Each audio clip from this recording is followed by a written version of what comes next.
Hey everyone. So a lot of you probably just watched my video or have seen my expanded autistic burnout recovery planning, because a lot of you have been asking like, okay, I'm in burnout. Now what? Like, sounds great, bro, but what do I do? And then there's the opposite of what if I'm approaching burnout and how do I prevent it? Or how do I at least make the march towards it a little bit slower? And that's a great question as well. And I think for a lot of us who are maybe coming to terms with autistic burnout for the first time, which is very different than workplace general burnout. General burnout is like, yeah, I'm chronically exhausted from the thing, right? From work, from school, etc. And here are the solutions, like a long weekend, a vacation. Maybe I go to the spa a couple times. And maybe that doesn't completely fix it, but it certainly helps me feel a lot better. But when we're talking about autistic burnout, we're talking about chronic fatigue, chronic exhaustion, years of compounded stress and overwhelm from a sensory perspective, from living in an ableist society and trying to meet those demands, from social rejection, loneliness, isolation, etc., and then loss of special interest, joy, and regression in terms of skill, in terms of like things that come naturally to you are no longer easy to access. So it's much more complex, typically affecting the autistic community in a much more intense way. So if we're noticing that we're starting to experience some of those things, I think it's about starting to pay attention to what does your day-to-day look like, and even zooming out, and what does my week look like and month? What am I experiencing in terms of fatigue? Am I starting to notice that it's increasing significantly? Is it becoming harder to get out of bed?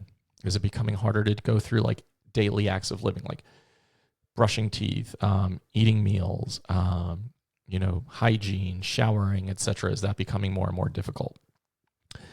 Am I noticing skill regression in terms of things that I was once able to do without really a lot of cognitive energy, but are now things are becoming increasingly more difficult for me? Are we finding joy in the special interests that used to light us up, that make us feel connected to this world, that help us sensory soothe, that are a part of us? Or are those things not really doing it for me anymore? What am I experiencing sensory-wise? Am I starting to have more meltdowns, more shutdowns? Am I noticing that sensory input is impacting me more than it ever has? And that's a big distinction here, because a lot of people will listen to this and say, that's just depression or workplace burnout. And it's like, no, the sensory piece is a huge component, right? And that really impacts the autistic community, whether you're hyper or hyposensitive or both, depending on which sense and input. So if we're starting to experience a lot of that sensory overwhelm and fatigue, are we starting to isolate and distance from social obligations and connections and relationships? Are we not seeking them out anymore, despite the fact that that may not have been how we've lived our lives previously? Are we struggling with task switching and task disruption even more than we have in the past? So this is compounding, right? Compounding. Autistic burnout often leads to mental health struggle, depression, anxiety. You might see some OCD manifestation.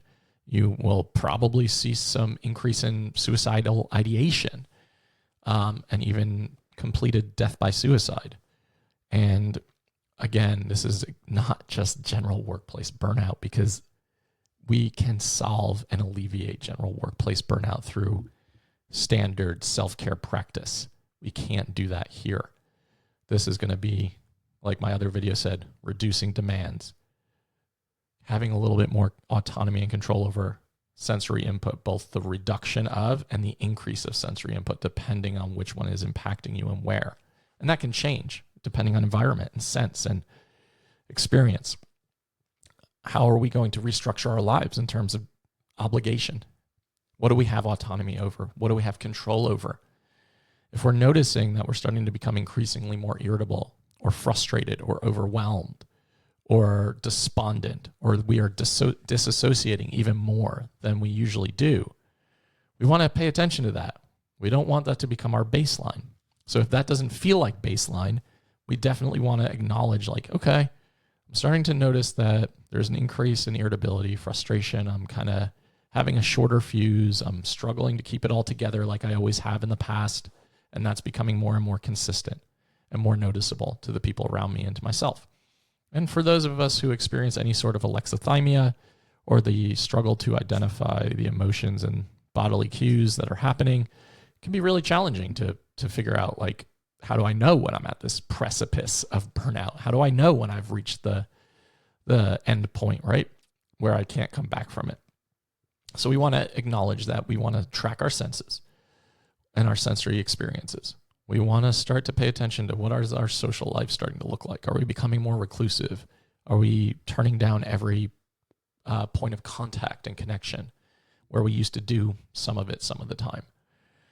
Let's think about our special interest right now. Like, for me, an indication of burnout is like, is the Lord of the Rings bringing me pleasure and joy and sensory soothing and just the ability to exist without demand?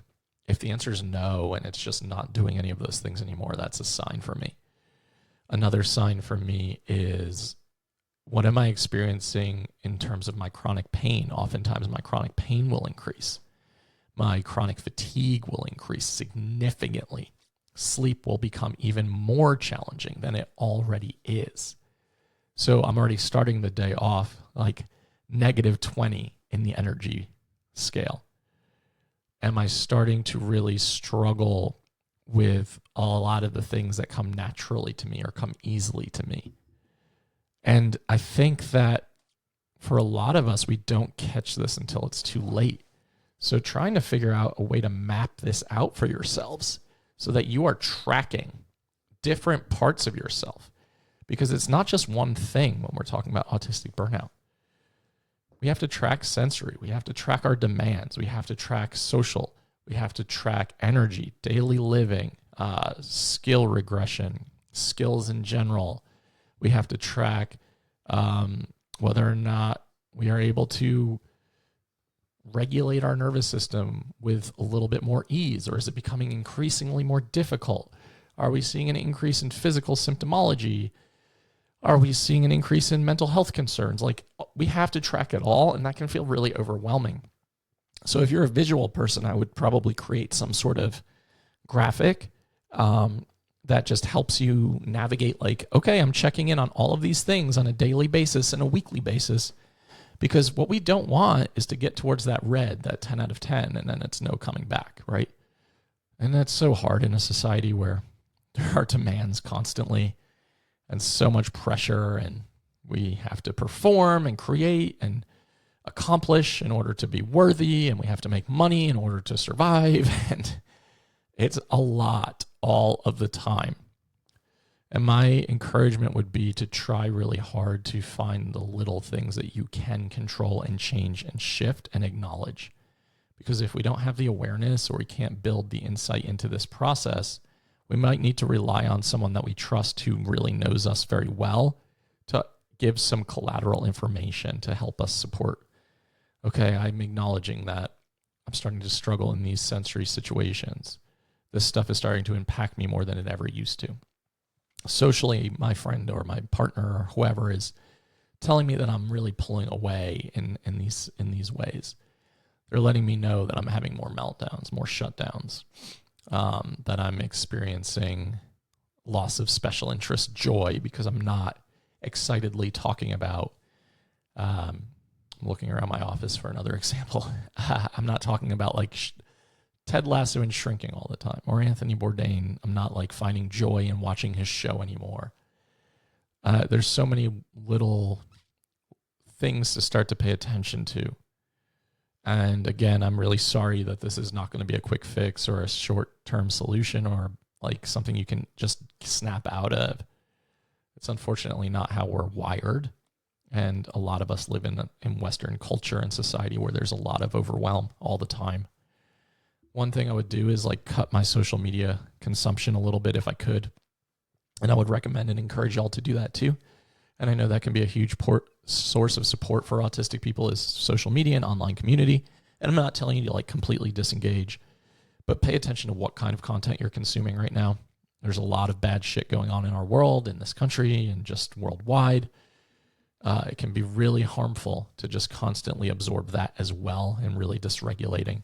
And pay attention to the routines that you have in starting your day.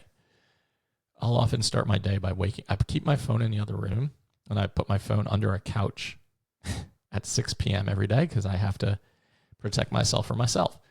But the very next morning, I wake up and I immediately open it. And then I clear all of the messages, all of the notifications, all of the demands.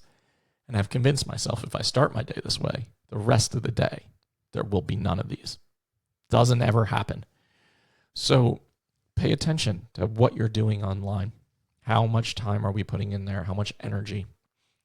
Like, there's a difference between mindlessly scrolling and getting some dopamine from it. And there's a difference between, like, every time I open my phone, it's just a new terror and a new horror, and it's causing me dread, and I feel like I am consumed by it. So we want to manage what we're consuming. We want to manage what we're putting into our bodies and our minds. We want to manage the stuff we want more of, and we want to talk about the stuff we want less of. Recommend trying to get into nature if you can, as often as you can right now, especially when it's really collectively a struggle to regulate communally. And I think that's a really important piece of this as well. So there are lots of ways to do this, but again, you can also be working with a therapist who is well-versed in supporting autistic people. Find an autistic therapist. I think there's more autistic therapists out there right now than there ever has been. Google search autistic therapist near me if you don't know how to find one, or put neurodiversity affirming therapy, and then just do your research. Like, read the language on their pages, interview them. Most therapists offer consult calls or email inquiries. Ask questions to make sure you're going to be comfortable and you're getting set up with the right person.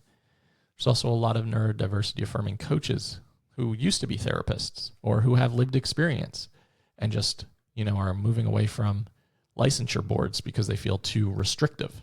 So there are options. And then there's tons of free content, right? Like podcasts. I always plug Divergent Conversations because I think it's great, but there are lots of podcasts that talk about burnout and autistic burnout especially.